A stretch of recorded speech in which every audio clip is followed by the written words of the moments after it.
오늘은 우리가 가야 할 길이라는 제목으로 하나님 말씀 나누겠습니다. 제가 이제 새해를 앞두고 1년 동안의 목회를 이제 돌아봤었는데요. 그리고 이제 계속해서 내년도 계획에 대해서 또 준비하는 마음으로 작년 12월 달을 이제 보내게 됐습니다. 비록 우리 교회가 눈에 보이는 성장이나 변화는 없어 보일지 모르지만 저는 하나님이 또 주안의 교회를 통해서 또 사역을 인도해 주시고 또 저희들과 함께 계신다고 믿습니다. 지난주였죠. 지난주 목사님들과 지난해 마지막 중보 기도 모임을 할 때 요한계시록에 등장하는 빌라델비아 교회에 대해서 묵상을 하면서 기도를 했었는데요. 문득 제가 하나님 앞에 했었던 기도의 제목이 생각났습니다. 과거에 제가 요한계시록에 등장하는 7교회 가운데서 서머나 교회, 또 빌라델비아 교회를 하나님께서 칭찬을 하셨는데요. 잘 아시는 대로 두 교회는 작고 연약한 교회입니다. 그리고 핍박 가운데 있었지만 그 가운데 또 인내하면서 또 하나님만을 의지해서 살아갔기 때문에 저는 영적인 부유를 누리고 또 하나님의 칭찬을 들었다고 생각을 하는데요. 바르게는 우리 주안의 교회가 또 서머나 교회, 또 빌라델비아 교회와 같이 비록 작고 연약해 보이지만 또 우리 가운데 예배를 통해서 또 영적인 부유를 경험하고 또 하나님께 칭찬드리는 교회가 되었으면 하는 마음입니다. 그리고 정말 하나님이 원하시는 목회를 통해서 또 하나님께 칭찬받는 교회가 되었으면 합니다. 그런 의미에서 또 올해도 무엇보다 우리 교회에 주신 사명, 먼저는 또 온 세상을 변화시킬 그 기쁨의 좋은 소식, 다시 말하면 복음이죠. 복음을 잘 전할 수 있도록 또 기도해 주시고요. 특별히 제가 저희 교회가 사회적 약자, 소외받는 이웃들을 위해서 기도하고 있는데요. 어쩌면 저는 관심 갖지 않는 이들, 또 아무도 도와주지 않는 이들을 위해서 또 기도하고 싶어서 또 N번방과 같은 또 조직 스토킹 범죄, 사이버 성폭력으로 고난당한 이들, 또 때론 선교단체에서 어떤 공개 제자백이라든지 또 이런 데에서 그런 어려움을 겪는 이들, 또한 목회자의 성범죄 등으로 인해서 피해를 겪고 말 못할 고민하고 있는 이들 위해서 또 기도하고 있습니다. 저는 바로 이런 사회적 약자, 특별히 아무도 돌보지 않은 이들을 위해서 또 돕는 것이 또 하나님이 기뻐하는 일이라고 생각을 해서요. 특별히 저희 교회는 이들을 위해서 기도하고 있습니다. 그래서 소외받는 이들이 무엇보다 정말 극단적인 선택을 하지 않도록 제가 생명지킴이 활동을 또 블로그나 카페 통해서 사역을 하고 있는데요. 그 사역을 위해서도 또 기도를 부탁드립니다. 오늘 2023년도 한 해를 시작했습니다. 그래서 한 해를 시작하면서 다시 제가 저의 목회 철학과 비전을 나누고 한 해를 시작할까 하는데요. 저희 교회, 주안의 교회에게 주신 또한 목적과 방향을 나누려고 합니다. 작년에도 나눴던 말씀인데요. 또 중요한 말씀이니까 저는 더더욱 반복이 중요하다고 생각해서요. 이 시간 다시 하나님 말씀을 나누겠습니다. 오늘 읽은 본문은요, 예수님의 유언이 됩니다. 그래서 오늘 말씀을 지상명령이라고 말하고요, 대계명이라고도 얘기합니다. 하나님이 우리에게 주신 큰 사명이라고도 얘기할 수 있습니다. 오늘 읽은 마태복음 28장 18절에서 20절 말씀을요, 우리 다시 한번 읽어보겠습니다. 오늘 읽었던 마태복음 28장 18절에서 20절 말씀 다시 한번 읽어보겠습니다. 시작.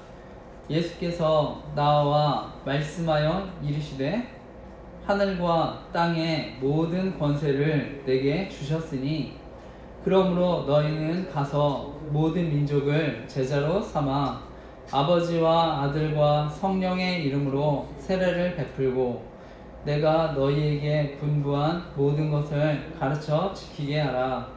볼지어다 내가 세상 끝날까지 너희와 항상 함께 있으리라 하시니라. 아멘. 오늘 예수님께서 하늘로 오르시기 전에 마지막으로 제자들에게 하시는 말씀입니다. 너희는 가서 모든 민족을 제자로 삼으라고 말씀하십니다. 그리고 하나님 말씀하신 것들을 가르쳐 지키게 하라고 하시는데요. 오늘 말씀을 통해서 예수님은요, 제자를 삼고 말씀을 가르쳐 지키도록 우리에게 사명을 맡겨주셨습니다. 그래서 그 사명을 따라서 저는 건강한 교회 공동체를 만들어가는 것이 저의 목표이자 비전인데요. 결론적으로는 예수님이 이 땅에 오셔서 하셨던 사역을 제가 계승하는 것이 저의 목회 철학과 비전입니다. 그래서 궁극적으로는 예수 그리스도를 닮아가는 공동체를 만들어가는 것이 저의 목표인데요. 또한 제가 주안의교회 여러분들과 함께 걸어가고 싶은 목표이기도 합니다. 이러한 목표를 가지고 우리 공동체에 제가 어떻게 적용할 수 있는지에 대해서 3가지 단어를 정리해서 한번 나눠보려고 하는데요. 3가지 단어, 복음, 성령, 제자입니다. 절 따라해 주시겠습니까? 복음, 성령, 제자. 네, 제가 나중에 끝날 때 한 번 더 잘 기억하는지 또 여쭤보겠습니다. 복음, 성령, 제자. 네, 그래서 먼저 복음은 예수 그리스도시죠. 그래서 예수 그리스도를 증거하고 우리가 하나님께 영광을 돌리는 공동체가 되는 것이 목표인데요. 그러기 위해서는 복음이 무엇인지 우리가 배우고 알고 전해야 되겠죠. 그리고 두 번째는 성령인데요. 우리가 말씀과 기도로 성령의 충만함을 경험하는 공동체가 되도록 하는 것이 목표인데요. 성령은 거룩한 영이십니다. 그렇기 때문에 우리가 또한 거룩을 훈련하기 위해서 말씀과 기도를 배우고 훈련해야 한다는 것이고요. 마지막 제자입니다. 제자는 그리스도의 제자로 세상과 이웃을 섬기는 공동체가 되고자 하는 것인데요. 우리 개인의 영성도 중요하지만 또 공동체를 통해서 또 우리가 먼저는 천국의 기쁨을 경험하고 또 그 기쁨을 또 이웃 다음 세대 또 세상을 섬길 수 있도록 하는 게 저의 또 철학이자 목표입니다. 이것이 제 사역의 큰 그림인데요. 앞서 얘기한 3가지 복음, 성령, 제자, 이러한 철학으로 예수를 닮아가는 공동체가 저는 되도록 우리 교회가 성장했으면 하는 마음입니다. 바라기는 이 사역을 위해서, 이 목표를 위해서 기도해 주시고 하나님이 함께 해주시고 인도해 주시기를 간절히 부탁드립니다. 오늘 3가지 제가 복음, 성령, 제자라는 주제로 말씀을 나누는데요. 먼저 첫 번째 복음과 관련해서 우리가 복음을 전하는 공동체가 되어야 되는데 그러기 위해서는 먼저 복음을 알아야 되겠죠. 그래서 중요한 것은요, 복음은 율법과 계명이 아니라 하나님의 사랑과 은혜를 전하는 것이라는 것입니다. 절 따라해 볼까요? 복음은 율법과 계명이 아니라 하나님의 사랑과 은혜를 전하는 것입니다. 다시 한번요. 복음은 율법과 계명이 아니라 하나님의 사랑과 은혜를 전하는 것입니다. 기독교 작가 필립 얀시가요, 놀라운 하나님의 은혜라는 책을 썼는데 그 안에 있는 이야기입니다. 영국에서 열린 비교 종교학 회의에서요, 세계 각국 전문가들이 어떤 기독교 신앙의 독특성에 대해서 토론을 했다고 합니다. 토론이 길어지고 있었는데요. C.S. 루이스라는 우리 잘 아는 유명한 신학자죠. 또 목사님이시고, 근데 방을 잘못 찾아갑니다. 그리고 나서 이제 그 토론하는 방 가운데 루이스 목사님이 들어갔다가 묻는 것이죠. 토론 주제가 무엇입니까? 이때 이제 동료분들이요, 전 세계 종교 중에 기독교만이 인류에게 기여할 수 있는 걸 찾는 중이라고 말하니까 이 루이스 목사님이 얘기하는 것입니다. 그거야 쉽죠. 은혜 아닙니까? 은혜. 쉽게 말하면 기독교는 은혜의 종교입니다. 이 은혜는 성경이 우리에게 가르쳐주는 가장 놀라운 소식인데요. 특별히 성경에서 말하는 하나님의 말씀하시는 은혜는요, 값없이 조건 없이 우리를 찾아오는 그런 개념의 은혜입니다. 이것은 인간의 모든 본성과 반대되는 개념인데요. 우리가 일반적인 종교에서는요, 내가 뭔가를 해야 내가 노력해서 성취해서, 그러니까 절제나 금욕을 통해서 하나님의 사랑을 입는다고 생각을 합니다.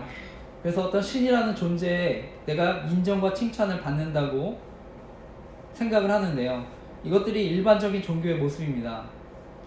이것이 어쩌면 우리 인간의 본성과도 부합합니다. 구원을 내가 노력하고 성취해서 이룰 수 있는 것이죠. 하지만 우리 기독교는요, 먼저 하나님이 구원을 성취하시고 이루시고 그 은혜를 우리에게 베푸시는 것입니다. 그러니까 이 자격 없는 우리에게 조건 없이 베푸시는 사랑, 그것이 먼저인 것이죠. 이것이 성경에서 말하는 은혜이고 복음입니다. 하나님 먼저 우리를 사랑하셔서요, 우리를 자녀, 그 백성으로 삼으셨는데요, 그리고 나서 우리가 바르게 성장할 수 있도록 하나님이 또한 율법과 계명을 주셨습니다. 그러니까 율법과 계명은요, 하나님의 뜻을 잘 가르쳐주죠. 하지만 이것이요, 우리에게 행할 능력을 주지는 못합니다. 우리를 이것이 온전하게 행하게 만들지는 못합니다. 다시 말하면 우리를 거룩하게 만들지는 못한다는 것입니다. 먼저 우리 안에 진정한 변화가 있어야 된다는 것입니다. 저는 이것을 부모님의 훈계와 잔소리에 비유해 볼 수 있다고 생각하는데요, 부모님이 자녀에게 하는 훈계와 잔소리, 좋은 것입니까? 나쁜 것입니까? 훈계와 잔소리 본래 좋은 거죠. 좋은 뜻으로 하는 겁니다. 부모님 입장에서는 자녀들이 잘 됐으면 하는 마음으로 하는 이야기죠. 근데 제가 드리고 싶은 얘기는, 이 부모님의 훈계와 잔소리가 우리에게 사랑과 은혜로 들려야 된다는 것입니다. 이것은 어떻게 보면 우리가 철들고 변화되어야 되는 것이죠. 마찬가지로 우리가 하나님의 말씀을 순종하기 위해서는요, 순종할 수 있는 힘을 얻기 위해서는 우리가 철들고 변화되어야 합니다. 하나님의 사랑을 먼저, 은혜를 먼저 경험해야 합니다. 이것을 알지 못하면은요, 그냥 말씀이 훈계와 잔소리로만 들리는 것이죠. 하지만 하나님의 사랑과 은혜를 경험하면 어떻게 됩니까? 그 말씀이 하나님의 사랑과 은혜로 들리게 되는 것입니다. 다시 말해, 복음을 알지 못하면, 은혜를 경험하지 못하면 아무런 변화를 경험할 수 없다는 것입니다. 요한복음에 보면은요, 간음하다가 현장에 붙잡혀 끌려온 여인이 나옵니다. 요한복음 8장 말씀이었는데요, 제가 이건 읽어보겠습니다. 예수께서 일어나사 여자 외에 아무도 없는 것을 보시고 이르되, 여자여, 너를 고발하던 그들이 어디 있느냐? 너를 정죄한 자가 없느냐? 대답하되, 주여, 없나이다. 예수께서 이르시되, 나도 너를 정죄하지 아니하노니 가서 다시는 죄를 범하지 말라 하시니라. 아멘. 예수님은요, 다시 가서 죄를 범하지 말라 말씀하시기 이전에 먼저 어떻게 말씀하십니까? 나도 너를 정죄하지 아니하노니. 나도 너를 정죄하지 아니하노니.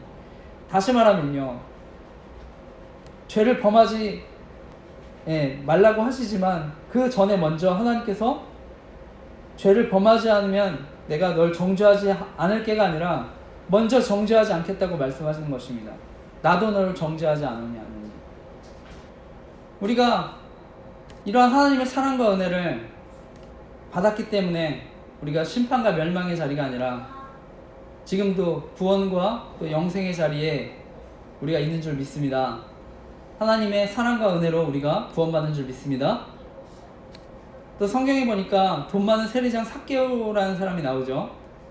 이 당시 세리는요, 세금을 징수하는 일을 하는 사람입니다. 그런데 로마 권력을 등에 업고요, 과도하게 세금을 걷어들입니다. 그리고 자신의 배를 채우는 거죠. 착복하는 것이죠. 그러니까 세리는 유대인들에게 증오와 멸시의 대상이었습니다. 당시의 유대사회의 매국노였고요, 죄인의 대명사였습니다. 그 중에 삭개오는요, 세리장이니까 그 세리의 우두머리인 것이죠. 어느 날 예수님은 삭개오가 사는 마을을 지나가십니다. 그리고 예수님이 삭개오에게 말씀하십니다. 누가복음 19장 말씀이 있는 말씀인데요, 제가 읽겠습니다. 예수께서 그곳에 이르사 쳐다보시고 이르시되, 삭개오야 속히 내려오라. 내가 오늘 내 집에 유하여야 하겠다 하시니 예수께서 그곳에 이르사 쳐다보시고 이르시되 삭개오야 속히 내려오라. 내가 오늘 내 집에 유하여야 하겠다 하시니 아멘. 오늘 내가 너희 집에 유하겠다. 내가 오늘 너희 집에 머물겠다. 중요한 것은요, 삭개오가 회개한 다음에 집에 들어가겠다고 하시지 않았습니다. 삭개오에게 먼저 너희 집에 머물고 싶다고 말씀하셨습니다. 삭개오가 여전히 죄인이었을 때 너희 집에 머물겠다고 하셨습니다. 마찬가지로 예수님은요, 우리가 죄인이었을 때 우리를 찾아오셨습니다. 로마서 5장 8절 말씀입니다. 우리가 아직 죄인 되었을 때 그리스도께서 우리를 위하여 죽으심으로 하나님께서 우리에 대한 자기의 사랑을 확증하셨느니라. 우리가 아직 죄인 되었을 때 그리스도께서 우리를 위하여 죽으심으로 하나님께서 우리에 대한 자기의 사랑을 확증하셨느니라. 아멘. 하나님은 우리가 죄인이었을 때 우리에게 찾아오셨다고 말씀하십니다. 마찬가지로 삭개오의 삶이 변화되었기 때문이 아니라 예수님이 삭개오를 찾아가셨기 때문에 또한 그가 바뀌게 되고 회복이 됩니다. 삭개오는 그리고요, 재산의 절반을 또 가난한 사람한테 나누어주고 속여 빼앗은 것이 있으면 4배를 주겠다고 말합니다. 이것이 저는 복음의 원리라고 생각합니다. 하나님이 우리 인생 가운데 찾아오셔야 우리 인생이 바뀌게 되는 것입니다. 하나님의 사랑과 은혜를 알아야 우리 인생이 바뀌는 것입니다. 자격 없는 자에게 베푸시는 하나님의 조건 없는 사랑, 그것을 경험하면 우리는 바뀌게 되는 것입니다. 그리고 이러한 사랑과 은혜를 경험한 사람은요, 이 은혜를 잊지 못하죠. 성경에 보면 사도 바울은요, 다메섹 회심 사건을 잊지 못합니다. 그리고 어디서나 그것을 간증하는데요, 그 바울을 찾아오셨던 바로 그 하나님의 사랑과 은혜, 그의 인생을 뒤흔드는 사건이었습니다. 바로 복음을 알게 된 사건이죠. 저에게 20대 저에게도 가장 큰 축복은요, 바로 예수 그리스도가 저를 찾아오셨다는 것입니다. 그래서 저에게 새로운 삶이 시작되었는데요, 하나님의 사랑과 은혜를 알기 전까지는요, 제 자신을 사랑하지 못했습니다. 제가 이제 잠언 말씀을 통해서 간증을 나눴듯이 이제 하나님의 인자와 진리라고 하는 하나님의 한결같은 제가 사랑과 헌신을 경험했는데요, 제일 큰 변화가 제 자신을 사랑하는 사람이 되었다는 것입니다. 저는 그때서부터 삶에 의욕과 열정이 생기고요, 또 공부도 재밌어지고 또 자존감이 올라가니까 또 매사에 자신감이 생겼는데요, 사실 제가 제 20대를 추억해보면요, 정말 아무것도 가진 것이 없었습니다. 하지만 정말 또 기쁘고 행복했는데요, 이처럼 하나님의 사랑과 은혜를 경험하면 또 저와 여러분 자연스럽게 달라지는 변화된 삶을 살게 되는 줄 믿습니다. 예수 그리스도를 통한 우리가 그 언약 안에서 하나님의 축복과 은혜를 경험하면 우리 안에 진정한 변화를 경험하게 되는 줄 믿습니다. 그래서 예수 그리스도를 통해서 신실하신 하나님이 저와 여러분을 변화시켜 주실 줄 믿습니다. 바라기는 올 한 해 다시 한번 그런 주님의 신실한 사랑과 은혜를 경험하게 되시길 축복합니다.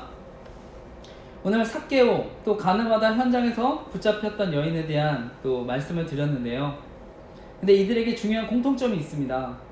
바로 하나님 은혜로요, 자신이 죄인임을 깨달았다고 하는 것인데요, 흔히 20세기에 인류의 가장 큰 발명으로요, 에디슨의 전기 발전하고 플레밍의 페니실린을 꼽습니다.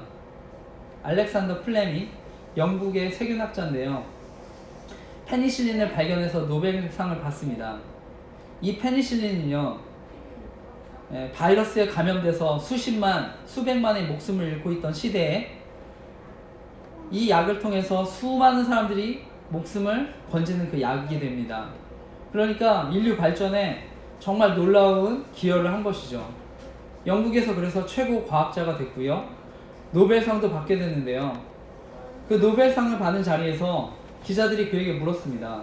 선생님, 일생 동안 연구해서 발견한 가운데 가장 귀한 것이 무엇입니까? 일생 동안 연구해서 발견한 것 가운데 가장 귀한 게 무엇입니까? 그때 플레밍이 이렇게 대답했습니다. 제가 일생 동안 발견한 가장 귀한 발견은 제가 죄인이라는 사실입니다. 아직 우리 주변에 저는 예수님 모르고 또 복음을 모르는 분들이 계시다고 생각하는데요. 여전히 어쩌면 그들은 자신을 죄인으로 인식하지 못하는 것이죠. 복음을 모르는 이들은요, 우리가 율법의 저주 아래 죽을 수밖에 없는 죄인임을 사실 깨닫지 못하는 것입니다.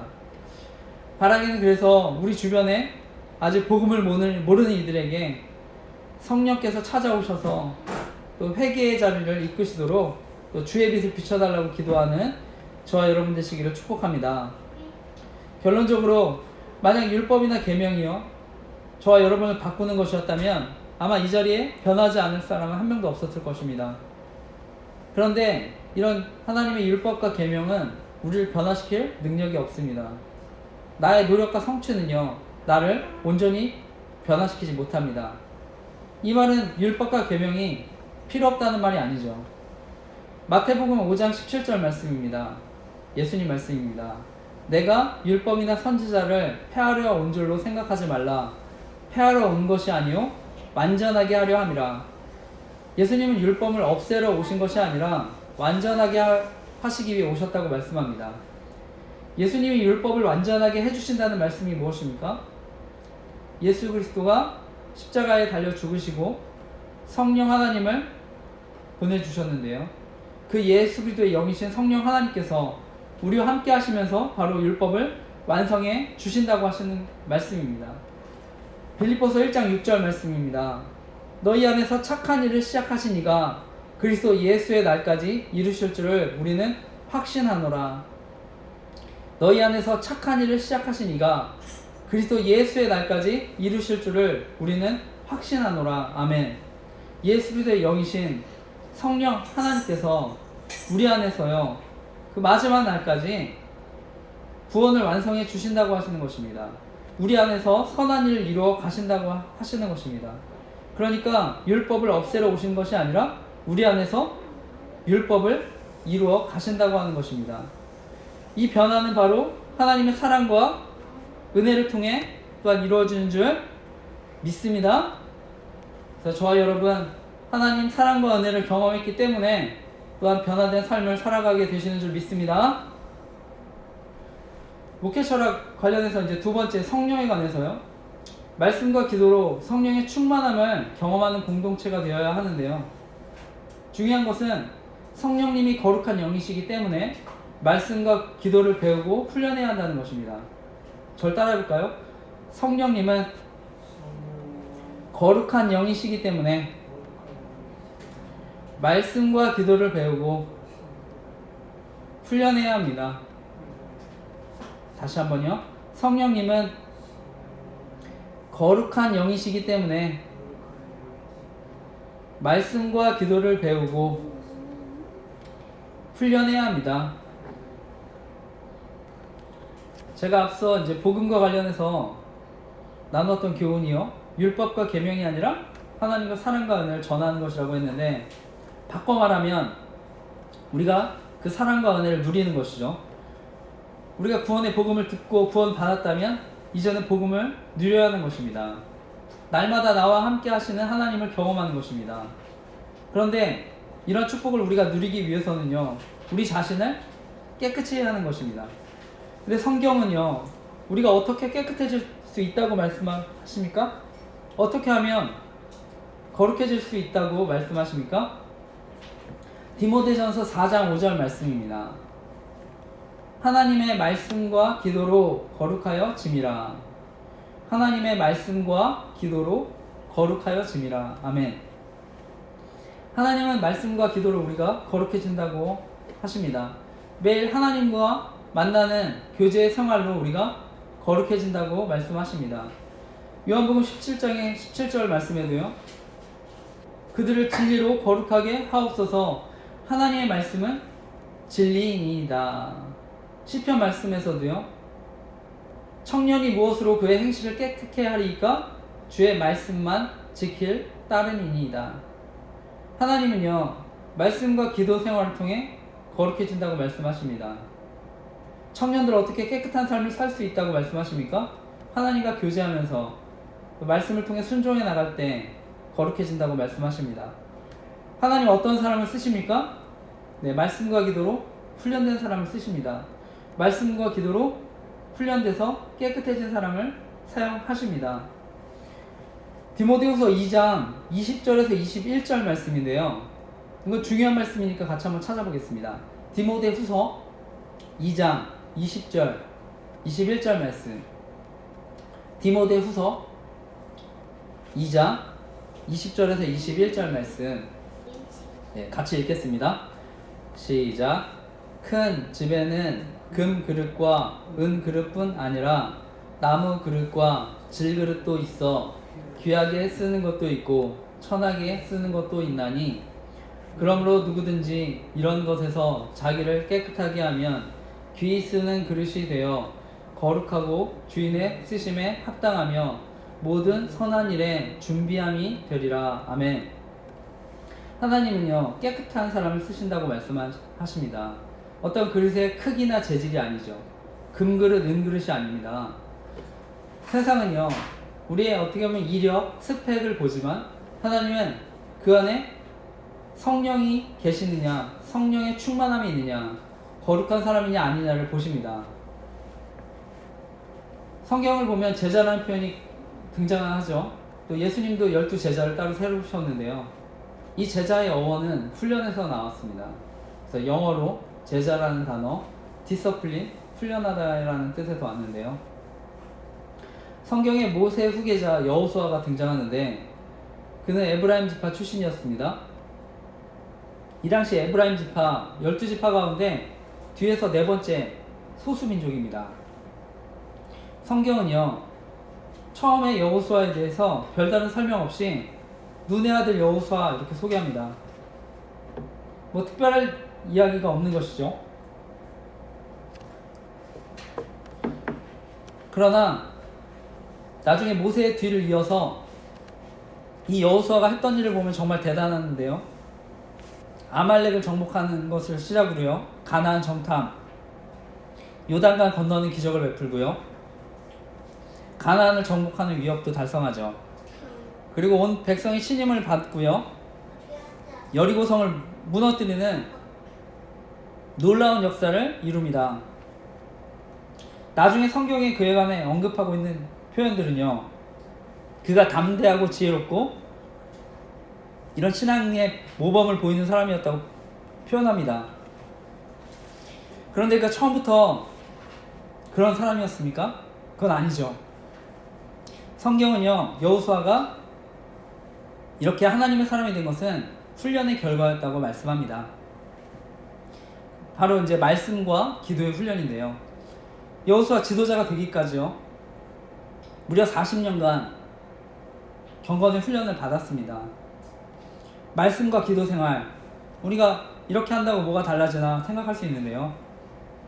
제가 감히 말씀드릴 수 있는 것은요, 말씀과 기도 생활을 하면 저와 여러분의 삶은 완전히 변하게 될 것이라는 것입니다. 시간만 허락된다면, 여러분 2시간씩 말씀 보고 2시간씩 기도한다면 아마 3개월 정도만이라도 저는 이렇게 하면 엄청나게 변화될 수 있다고 자신합니다. 제가 그래서 특별히 이제 청년들이나 젊은 사람들한테 시간이 있다고 한다면 이렇게 한번 도전해보라고 권면을 하는데요. 제가 이렇게 확신하고 자신할 수 있는 이유가 무엇입니까? 그만큼 말씀에 힘이 있고 기도에 능력이 있기 때문입니다. 우리가 말씀과 기도 생활을 하면, 그러니까 성령 충만해질 수밖에 없습니다. 경건의 시간을 가지면 성령 충만해질 수밖에 없습니다. 저는 이제 사랑의 교회 대학 청년부에서 제가 제자훈련을 받고 리더로 섬겼었는데요. 당시 이제 오카노 목사님이 이제 은퇴도 하시고요. 그러니까 저는 이제 종종 오카노 목사님 통해서 설교를 통해 은혜도 받다가 제가 이제 목회자의 길을 가게 되면서 제자훈련 지도자 세미나, 칼 세미나를 이제 참여할 수 있는 기회가 있었는데요. 이제 옥 목사님은 돌아가셨지만 제가 그 살아계셨을 때 강의하셨던 그 강의를 영상으로 이제 보고 들을 수 있어서 감사했는데, 제가 그 세미나를 통해서 분명하게 다시 한번 확신할 수 있었던 것은요, 옥 목사님은 말씀과 기도를 훈련하는 그 일이 종교인이 아니라 정말 세상을 변화시키는 신앙으로 성장하는데 굉장히 중요한 역할을 하신다는 것을 분명히 알았다는 것입니다. 당시 이제 내비게이터를 비롯한 그 선교단체의 제자훈련 방식을 연구하시고요, 이제 그것을 교회와 성도들에게 잘 적용할 수 있도록 기도하시면서 훈련하셨다고 하셨는데요.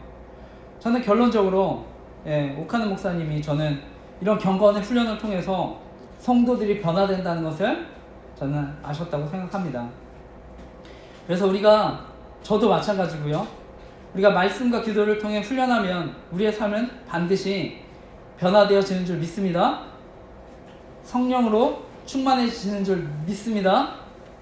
우리가 사람마다 느끼기에 따라서는 내가 당장에 말씀 보고 기도한다고 눈에 띄는 변화가 없다고 느낄 수 있습니다. 하지만 변화가 일어나지 않는 것 같고 또 아무도 알아주지 않는 것 같지만, 하나님을 정말 깊이 만나는 시간을 통해서 또 저와 여러분의 신앙과 믿음이 자란다는 것을 믿으시기 바랍니다. 그리고 때가 되면 반드시 하나님 열매 맺게 하시고 사용하신다는 것을 믿으시기 바랍니다. 그래서 하나님과 함께하는 시간을 통해서요, 우리 자신을 살리고 가정을 살리고 이웃을 살리고 세상을 살리는데 사용하신다는 것을 믿으시기 바랍니다. 저희 교회는 말씀과 기도, 또 큐티죠, 또 감사일기 설교 노트 또는 묵상 노트 쓰기를 권하는데요, 바라기는 말씀과 또 기도 시간을 정해서 하나님과 교제하시기를 또 부탁드립니다. 그리고 큐티 외에 단 5분이라도 또 감사일기도 기록해 보시고 또 예배와 설교를 통해서 받은 은혜들 기록해 보시기를 바랍니다. 그래서 매주 살아계신 하나님과 동행하는 은혜를 누리고 축복을 누리시기를 간절히 기도하고 축복합니다. 마지막으로 세 번째, 제 목회 철학 제자와 관련해서요, 저는 예수 그리스도의 제자로 세상과 이웃을 섬기는 공동체가 되기를 바라는데요, 중요한 것은 저는 개인의 영성도 중요하지만 또 공동체를 통해서 먼저 천국의 기쁨을 또 경험하기를 바라는데요, 저는 그래야 이웃과 세상을 섬길 수 있다고 믿습니다. 저를 따라해볼까요? 제자는 공동체를 통해 천국의 기쁨을 경험하고 이웃과 세상을 섬겨야 합니다. 다시 한번요. 제자는 공동체를 통해 천국의 기쁨을 경험하고 이웃과 세상을 섬겨야 합니다. 네, 마가복음 10장 45절 말씀인데요, 여기 예수님이 이 땅에 오신 목적이 나옵니다. 인자가 온 것은 섬김을 받으려 함이 아니라 도리어 섬기려 하고 자기 목숨을 많은 사람의 대속물로 주려 함이라. 인자가 온 것은 섬김을 받으려 함이 아니라 도리어 섬기려 하고 자기 목숨을 많은 사람의 대속물로 주려 함이라. 아멘. 예수님은요, 섬김을 받으려 함이 아니라 섬기러 오셨다고 말씀하십니다. 중요한 것은 우리를 위해서 종의 모습으로 오셨다는 것인데요, 빌립보서 2장 6절에서 8절 말씀 제가 읽어보겠습니다. 그는 근본 하나님의 본체시나 하나님과 동등됨을 취할 것으로 여기지 아니하시고 오히려 자기를 비워 종의 형체를 가지사 사람들과 같이 되셨고 사람의 모양으로 나타나사 자기를 낮추시고 죽기까지 복종하셨으니 곧 십자가에 죽으심이라. 아멘. 빌립보서에 보니까 바로 그 예수님이 종의 형체를 가져서 사람들과 같이 되셨다고 말씀합니다. 여기서 종은요, 어떤 집의 집사 같은 개념이 아니라 노예입니다. 노예로 오셨다고 말씀합니다. 하나님이 사람의 형체로 단순히 종이 아니라 노예가 되어 이 땅에 오셨다고 말씀합니다. 이사야 52장 53장에 있는 말씀도요, 앞으로 오실 메시아가 고난받는 종의 모습으로 오실 것을 말합니다. 이때 나오는 종, 에베드, 히브리어로 노예를 뜻합니다. 세상을 구원하기 위해 오실 메시아, 그는 고난받는 노예라는 뜻입니다. 노예처럼 멸시천대받는, 그리고 그 십자가를 질 것이라고 얘기하는 것입니다. 노예처럼 채찍에 맞을 것이고, 무시당하고 멸시당하고 조롱당하는, 침뱉음당하는, 실제로 예수님 아무 죄도 없는데 노예처럼 아무 말도 못하고 침뱉음당하고 조롱당하고 멸시를 당하셨죠. 다 묵묵히 받으셨습니다. 그리고 우리에게 자유를 주시기 위해서 스스로 종이 되시고요, 우리를 자유하게 하셨습니다. 죄의 노예였던 우리를 피값으로 구원하신 것입니다. 그래서 우리가 참된 자유를 누리는데요. 그런데 이 자유는요, 내가 원하는 대로 마음대로 행동하는 자유가 아닙니다. 갈라디아서 5장 13절 말씀입니다. 형제들아, 너희가 자유를 위하여 부르심을 입었으나 그러나 그 자유로 육체의 기회를 삼지 말고 오직 사랑으로 서로 종노릇하라. 형제들아, 너희가 자유를 위하여 부르심을 입었으나 그러나 그 자유로 육체의 기회를 삼지 말고 오직 사랑으로 서로 종노릇하라. 아멘. 하나님이 우리에게 주신 자유 어떻게 사용하라고 말씀하십니까? 자유를 욕망의 기회에 삼지 말고 이웃을 위해서 섬기라고 하는 것입니다. 다시 말해 성경의 참된 자유는 사랑으로 종노릇하라고 말씀하는 것입니다. 결론적으로 하나님이 주신 자유는요, 사랑으로 섬기는 종이 되기 위한 자유입니다. 하나님과 동행하며 이웃과 세상을 섬길 자유입니다. 그런데 이것이 또한 그리스도인의 가장 큰 축복 중에 하나입니다. 또 교회를 통해서 우리에게 주시는 축복입니다. 어떻게 보면 제가 지금까지 성장할 수 있었던 것, 바로 교회 또 공동체를 통해서 제가 많은 섬김을 또 훈련을 경험했기 때문이라고 생각을 하는데요. 그렇기 때문에 제가 지금 이 자리에 있다고 생각을 합니다. 그런데 이런 섬김의 훈련이 공동체만을 위해서만이 아니라 여러분, 또한 저와 자신에도, 우리 자신에게도 엄청난 유익을 준다는 것을 아십니까? 남을 돕고 섬기는데 이것이 또한 오래 사는 축복까지 누리게 된다는 것을 아십니까? 미국 코넬대에서요, 코넬대 연구팀이 기혼 여성 313명, 그들의 건강을 30년간 추적했다고 합니다. 핵심은요, 그 결혼한 여성들 313명, 그들이 키우는 아이의 숫자, 직업, 수입, 이것은 전혀 건강하고는 상관이 없었다고 얘기합니다.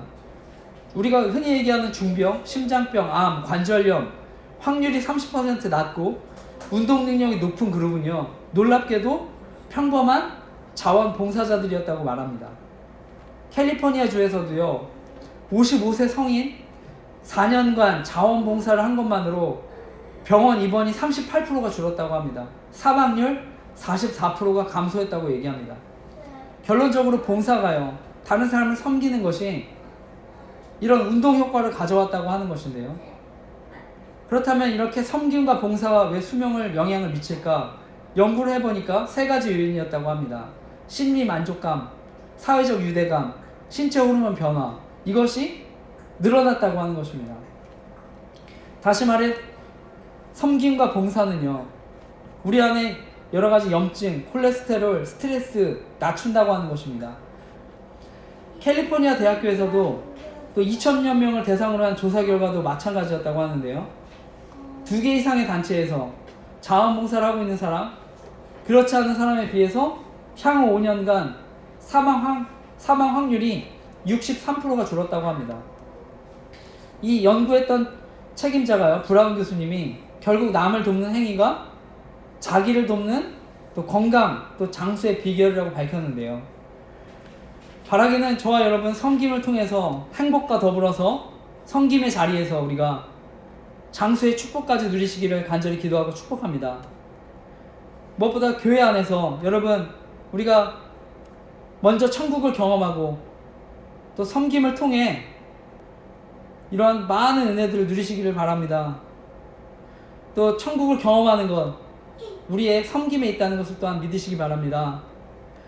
바라기는 우리 주안의 교회가 먼저는 천국을 경험하는 곳이 되길 바라고요. 또 섬김을 훈련하는 곳이 되기를 간절히 기도하고 축복합니다. 예, 결론을 맺으면서요. 제가 오늘 서두에 얘기했듯이 오늘 세 가지 중요한 핵심적인 단어 말씀을 드렸는데요. 뭐죠? 기억하십니까? 한번 얘기해 보겠습니다. 시작. 복음, 성령, 제자. 그래서 먼저 복음, 예수 그리스도를 증거하고 하나님께 영광을 돌리는 공동체. 성령, 말씀과 기도로 성령의 충만함을 경험하는 공동체. 마지막 제자, 예수 그리스도의 제자로 세상 이웃과 세상을 섬기는 공동체. 오늘 말씀 제목, 우리가 가야 할 길인데요. 어쩌면 우리가 가야 될 길, 그 길을요, 우리는 이런 인생에 표현하면은 달리기라고 표현할 수 있습니다. 단거리 달리기가 아니라 우리 인생 길을 마라톤에 비유할 수 있는데요. 근데 우리가 이 인생의 길을 달릴 때 중요한 것은요, 속도가 아니라 방향입니다. 우리의 목표는요, 빨리 결승선에 도달하는 것이 목표가 아닙니다. 바로 올바로 하나님께 잘 도달하는 것이 중요한데요. 그러면 하나님이 우리 모든 사람을 다 맞아주시고 한 사람 한 사람에게 다 승리의 면류관을 씌워주시는 줄 믿습니다. 바라기는 저와 여러분이 또 주안의교회에서 이런 목표와 철학을 가지고 함께 기도하며 올 한 해 그리고 앞으로 주님을 위해 한평생 달려가는 저와 여러분 되시기를 간절히 기도하고 축복합니다. 아멘.